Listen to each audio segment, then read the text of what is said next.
श्री स्वामी समर्थ मित्रांनो प्रथम सर्वांना क्षमस्व, कारण खूप महिन्यानंतर खूप दिवसानंतर मी व्हिडिओ टाकत आहे, कारण वैयक्तिक कारणामुळे थोडासा प्रॉब्लेम आला होता। तर मित्रांनो, व्हिडिओला सुरुवात करते ते आपल्या स्वामींच्या चरित्रापासून। श्री स्वामी समर्थ। तुम्हाला आयुष्यामध्ये खूप सारे संघर्ष करावे लागत असेल तर स्वतःला नशीबवान समजा, कारण देव संघर्ष करण्याची शक्ती त्यांनाच देतो ज्यांच्यामध्ये क्षमता असते। तर स्वागत आहे तुमचं आपल्या श्री व्लॉग स्वामींच्या या यूट्यूब चॅनलवर। तुमच्या सर्व चांगल्या मनोकामना इच्छा पूर्ण व्हाव्यात ही स्वामींचरणी प्रार्थना करून आजच्या व्हिडिओला सुरुवात करते। अक्कलकोटच्या स्वामी समर्थ महाराजांची न चुकता रोज सेवा करणारे कोट्यवधी भाविक भेटतील। अनेक जण स्वामींशी घरातील सदस्य असल्याप्रमाणे संवाद साधतात, स्वामींवर सगळी काळजी चिंता सोडून देतात। स्वामींची सेवा करण्याच्या दृष्टीने अनेक जण त्यांच्या ग्रंथाचे नियमितपणे पारायण देखील करतात। मग आपण स्वामींची जी सेवा करत असू, मग ती नित्यसेवा असेल किंवा आपल्या संकल्पयुक्त सेवा इच्छापूर्तीसाठी करत असू, बऱ्याचदा असं होतं ना की आपल्या इच्छा पूर्ण होत नाहीत। मग आपल्याला असं वाटतं की आपण एवढी सेवा करूनही आपल्याला केलेल्या सेवेचे फळ मिळतच नाही। तर त्याचं कारण हे आहे की कोणत्याही सेवेचे काही नियम असतात। या नियमांचे पालन केले तरच त्या सेवेचे फळ आपल्याला नक्कीच मिळणार। मित्रांनो, स्वामींची सगळ्यात उच्च कोटीची सेवा म्हणजे श्री स्वामी चरित्र सारामृताचे पारायण। नित्यसेवेमध्ये रोज तुम्ही 3 अध्याय वाचत असाल किंवा रोज 7 अध्याय वाचत असाल किंवा तुम्ही संपूर्ण पारायण करत असाल, महाराजांची कोणतीही सेवा नित्यसेवा, श्री गुरुचरित्र पारायण किंवा श्री स्वामी चरित्र सारामृत वाचताना देखील यांचे काही नियम हे पाळावेच लागतात। तसेच मित्रांनो, आजच्या या व्हिडिओमध्ये ते कोणते नियम आहेत ते आपल्याला पाळायचे आहेत आणि अशा पद्धतीने आपल्याला पारायण करायचे आहेत हे मी सांगणार आहे। त्यामुळे आपल्याला केलेल्या सेवेचे फळ नक्कीच मिळणार आहे। तर कोणता महत्त्वाचा नियम आहे जो पाळायलाच पाहिजेत ते आपण या व्हिडिओमध्ये पाहूया। आपल्याला माहिती आहे, परब्रह्म भगवान श्री स्वामी समर्थ महाराज हे पूर्ण ब्रह्म आणि अनंत कोटी ब्रह्मांड नायक आहेत। त्यामुळे प्रत्येक गोष्ट ही स्वामी महाराजांनीच निर्माण केलेली आहे। प्रत्येक वस्तूत प्रत्येक ठिकाणी परमेश्वर आहे असं आपण धर्म आणि संस्कृतीमध्ये पाहिलं असेल। आपण स्वामी सेवा ही स्वामी महाराजांच्या सर्व साक्षी सर्वेश्वर मानून करत असतो। तेव्हा स्वामी सेवा करताना स्थळ काळ वेळेचे कसलेही बंधन आपल्यावरती राहत नाही, परंतु जितकं सत्य आहे तितकंच आपल्याला इच्छित कार्यपूर्तीसाठी, इच्छित कार्य पूर्ण करण्यासाठी जर आपल्याला संकल्पयुक्त पारायण करायचे असतील किंवा संकल्पयुक्त एखादी सेवा करायची असेल तर काही नियमांचे पालन हे करावेच लागेल। त्याच्यामध्ये एक नियम, तुम्ही स्वामीचरित्र सारामृत वाचत असाल तर त्याला सुद्धा लागू पडतो। मग भले तुम्ही हे सारामृत संकल्पयुक्त करत आहात किंवा मग तुम्हाला इच्छा नसतानाही, म्हणजे तुमच्या मनाची काहीतरी इच्छा धरून नाही, तर तुम्हाला फक्त स्वामीची सेवा करायची आहे या कारणाने जर तुम्ही सेवा करायची म्हणून स्वामीचरित्र सारामृत वाचन करत असाल तरी तुम्हाला हा नियम पाळलाच पाहिजे।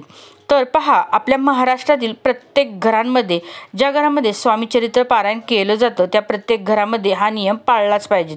जर हा नियम आपल्याला पाळणं शक्य नसेल तर मग आपण हे सारामृताचे वाचन पठण करून काही फायदा होणार नाही। हा नियम अत्यंत महत्त्वाचा आहे। आपल्याला माहिती आहे, ही स्वामीचरित्र सारामृत हा ग्रंथ म्हणजेच अमृतास समान आहे। आपल्या आयुष्यातील ज्या आपण अडीअडचणी असतील, संकटे असतील, त्यांच्या पुढे जाऊन जेव्हा आपल्याला संकट सोडवायचे असतात तर आपल्याकडे एकच पर्याय गोष्टीसाठी, स्वामीचरित्र सारामृत हे आपल्या वेगवेगळ्या पद्धतीने वाचू शकतो। म्हणजेच काय तर पुस्तक एकच असणार आणि किंवा मग ग्रंथही एकच असणार, त्यातील ओव्या पण एकच असणार, पण आपण जेव्हा एखाद्या विशिष्ट गोष्टीसाठी हे पारायण करत आहोत किंवा संकल्पयुक्त ही सेवा करत आहोत तर त्यांच्यासाठी असं सांगितलं जातं की याची 7 पारायण करा, फलश्रुतीसाठी करा। फलश्रुतीसाठी कशा पद्धतीने पारायण करायचे ते सुद्धा आज आपण आता बघणार आहोत। तर आपल्याला जर एखादा आजार असेल आणि तो बरा व्हावा यासाठी जर आपल्याला पारायण करायचे असेल तर आपण या ग्रंथाची 7 पारायणे केली तर त्याचा चांगलाच फायदा होतो। आपल्या मुलांना अभ्यासामध्ये यश मिळावं किंवा परीक्षांमध्ये यश मिळावं यासाठी सुद्धा 7 पारायण संकल्प करावेत। जर आपण 7 पारायण केली तर त्याचा खूप चांगला रिझल्ट आपल्याला बघायला मिळतो। आता हे पारायण विद्यार्थ्यांनी करायचं की आईवडिलांनी करायचं अध्यायाचं. कोणीही केलं तरी चालेल, म्हणजे विद्यार्थी पण करू शकतात. विद्यार्थ्यांना शक्य नसेल तर आईवडीलसुद्धा त्या विद्यार्थ्यांसाठी हे पारायण करू शकतात. परंतु जर ते विद्यार्थी करत असतील, म्हणजेच आपली मुलं हे पारायण जर करत असतील तर अतिशय उत्तम. त्यांना नक्कीच तुम्ही पारायण करू द्या. त्याचबरोबर विवाह जमवून तो निर्विघ्नपणे पार पडावा असं वाटत असेल तर आपण एका दिवसाचे एक स्वामी चरित्र सारामृताचे संपूर्ण पारायण संकल्पयुक्त करू शकतो. मित्रांनो, त्यानंतर नोकरी मिळवण्यासाठी किंवा मग व्यवसायामध्ये यश मिळवण्यासाठी सुद्धा आपण श्री स्वामी चरित्र सारामृताचे पारायण केले तर त्याचा खूप चांगला फायदा होतो. आपल्या स्थावर मालमत्तेची अडकलेली कामे जर पूर्ण करायची असेल तर त्यासाठी सुद्धा 7 पारायणं करायची आहेत. थोडक्यात तुमची कोणतीही इच्छा असू दे, संतती प्राप्तीसाठी, विवाहासाठी, आर्थिक समस्येसाठी, आरोग्यासाठी तुम्ही 7 पारायणं केली तर त्याचं फळ तुम्हाला नक्कीच मिळून येतं. हा पाठ करताना आपण नेहमी श्रद्धापूर्वक करावा आणि त्याचबरोबर आपण याचा संकल्प केला तर चांगलाच फायदा मिळतो. आता आपण कोणतीही सेवा करताना ती संकल्पयुक्त करायची आहे. तुम्ही स्वामी चरित्र सारामृताची रोज 3-3 अध्याय करत असाल, म्हणजेच तुम्ही नित्यसेवा करत असाल तर 3 अध्याय रोज वाचले तर 7 दिवसामध्ये तुमचे एक पारायण पूर्ण होते. या ग्रंथामध्ये एकूण 1 ते 21 अध्याय दिलेले आहेत. जर तुम्हाला एका दिवसात 7 अध्याय वाचायचे असतील तर 7 अध्याय रोज वाचले तर 3 दिवसामध्ये तुमचे एक पारायण पूर्ण होईल. आणि रोज फक्त एकच अध्याय जर तुम्ही वाचला तर 21 दिवस वाचावा लागेल. मित्रांनो, तुम्हाला एक दिवसाचे पारायण करायचे असेल तर एका दिवसामध्ये तुम्हाला ते 21 पूर्ण अध्याय वाचून काढावे लागतील. तर हे अशा पद्धतीने पारायण तुम्ही पूर्ण करू शकाल. आणि असे तुम्हाला 7 पारायण पूर्ण करावे लागतील तुमच्या इच्छापूर्तीसाठी. त्याचबरोबर जर तुम्ही संकल्पयुक्त ही सेवा करत असाल तर व्हिडिओमध्ये मी आधी सांगितलं की तुम्हाला जर 7 पारायण करायचे असतील, म्हणजेच रोज तुम्ही गुरुवारपासून जर सुरुवात केली तर गुरुवार ते पुढच्या गुरुवारपर्यंत तुमची 7 पारायणं पूर्ण होतात. मग यासाठी तुम्हाला या ग्रंथामध्ये दिलेले 1 ते 21 अध्याय एकाच बैठकीमध्ये पठण करायचे असतात.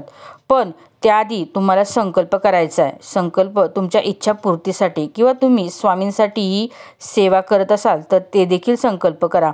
संकल्पामुळे आपण त्या सेवेशी बांधले जातो आणि आपल्याकडून स्वामी महाराजांची सेवा निर्विघ्नपणे पूर्ण करून घेतात. आता ज्या दिवशी तुम्ही पारायण करणार आहात तर नुसतं या ग्रंथाचा पारायण करून चालणार नाही. तुम्हाला 11 माळी किंवा 1 माळ तरी श्री स्वामी समर्थ षडाक्षरी मंत्राचा जप करायचा आहे. त्याचबरोबर तुम्हाला 1 वेळा तारक मंत्राचे पठण करायचे आहे. आणि जर तुम्ही नित्यसेवा करत असाल तर नित्यसेवेमध्ये देखील तुम्ही 11 माळी महाराजांची श्री स्वामी समर्थ या षडाक्षरी मंत्राचा जप करू शकता. तेवढ्या माळी करणे शक्य नसेल तर किमान 1 माळ तरी तुम्ही रोज मंत्राचा जप अवश्य करा. आणि तुम्हाला तारक मंत्राचे देखील 1 वेळा पठण करायचे आहे. एवढी सेवा तुम्हाला करायची आहे. तुम्ही कोणतीही सेवा करत असाल, संपूर्ण पारायण करत असाल किंवा नित्यसेवा करत असाल तरी देखील तुम्हाला या सेवेसाठी एक नियम पाळणं अत्यंत आवश्यक आहे. तरच तुम्ही केलेल्या सेवेचे फळ तुम्हाला मिळेल. मांसाहार जो प्रत्येक सेवेमध्ये वर्ज्य मानला जातो. आपण जेव्हा मांसाहार करून एखादी जर पूजा करत असाल तर ती पूजा कधीही सफल होत नाही किंवा मग त्या पूजेचं फळ कधीच मिळत नाही. याच्यामुळे आपल्या घरामध्ये तुम्ही कितीही पूजा करत असाल, देवदेव करत असाल तरीसुद्धा तुमच्या अशा पद्धतीने पूजा केल्याने देखील कधीच काही फायदा होत नाही. पण जर अशा वेळी आपल्या घरामध्ये नित्यसेवेमध्ये एक महिला ते पारायण करते किंवा नित्यसेवा करते किंवा ती रोज 3 अध्याय वाचते तर मग अशा वेळेस घरातील बाकीचे लोक मांसाहार करू शकतात का? तर तुमच्या घरामध्ये जर मांसाहार होत असेल तर रोज, म्हणजेच बऱ्याच घरामध्ये मंगळवार, बुधवार, रविवार, शुक्रवार असे आठवड्यातून जे पण खाण्याचे वार आहेत त्या वारांमध्ये जर प्रत्येक वेळी मांसाहार होत असेल तर त्या घरातील स्त्रियांनी हे नित्यसेवेमध्ये स्वामी चरित्र सारामृत वाचन करू नका. कारण रोजच त्या गोष्टी घडत असतात. स्वामी चरित्र सारामृत कसं वाचायचं हा तुम्हाला प्रश्न पडला असेल तर तुम्ही एक दिवस जो असतो, आता आपल्या प्रत्येकाला इच्छा असते की आपले दुःख कष्ट दूर व्हावेत किंवा मग स्वामींची आपल्या हातून काहीतरी सेवा व्हावी. आपण हे स्वामी चरित्र सारामृत पठण करायचं आहे किंवा वाचायचं आहे. मग तुम्ही कोणत्या दिवशी वाचू शकाल तर तो दिवस आहे गुरुवारचा. गुरुवारच्या दिवशी तुम्ही पूर्ण स्वामी चरित्र सारामृताचे एक पारायण करू शकता. जर तुमच्या घरामध्ये असं सतत मांसाहार होत असेल आणि तुम्ही 3-3 अध्याय मिळून जर आठवड्यामध्ये एक पारायण करत असाल तर त्यापेक्षा तुम्ही फक्त गुरुवारच्या दिवशी एक पारायण करा, म्हणजेच या ग्रंथामध्ये असलेले 1 ते 21 अध्याय एकाच बैठकीमध्ये पठण करा, म्हणजे तुमच्या मनातील सर्व इच्छा पूर्ण होतील.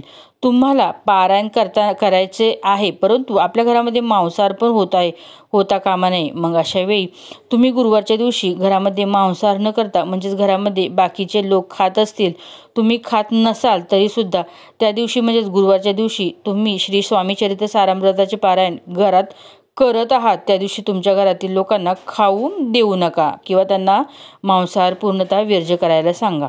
मग तुम्ही त्या दिवशी स्वामीचरित्र सारामृत याचं पठण जो आहे तो पूर्ण करू शकता, म्हणजेच याचं एक पारायण करू शकता. त्याच्यानंतर रोजच्या रोज त्यांच्या घरामध्ये रोज नाही पण काहीतरी 15 दिवसातून एकदा किंवा महिन्यातून एकदा मांसाहार होत असेल तर अशा घरातील स्त्रिया किंवा अशा घरातील कोणतीही व्यक्ती स्वामीचरित्र सारामृताचे नित्यसेवेमध्ये जे आहे ते पाठ करू शकतात. मित्रांनो, जे पण आहे ते श्रद्धेवर आहे, अंतःकरणापासून करायचं आहे, बाकी स्वामींना काही नको. फक्त तुम्हाला ज्या दिवशी म्हणजे तुमच्या घरात मांसाहार होणार आहे त्या दिवशी आपण हे पाठ हे आहेत ते सकाळी वाचन करायचे आहेत. मग दुपारी संध्याकाळ तुम्ही कधीही मांसाहार करा, परंतु ते झाल्यानंतर आपल्या घरामध्ये मांसाहार बनवल्यानंतर आपण आपल्या स्वामीचरित्र सारामृत किंवा आपलं देवघर जे आहे त्याच्याजवळ फिरकायचं नाही, कारण हा इतका पवित्र ग्रंथ असतो. या पवित्र ग्रंथामध्ये खूप सारी ऊर्जा आहे. पण बघा, नित्यसेवेमध्ये रोज 3-3 अध्याय तुम्ही वाचत असाल तर स्त्री असेल किंवा पुरुष असेल त्यांनी मांसाहार करायचा नाही. घरातील इतर सदस्यांनी मांसाहार जरी केला तरी चालेल, पण ज्यांनी ते पठण करायचं आहे त्यांनी हा नियम नक्कीच पाळा. मित्रांनो, जे पण करायचे ते श्रद्धा आणि विश्वासाने करा. श्री स्वामी समर्थ.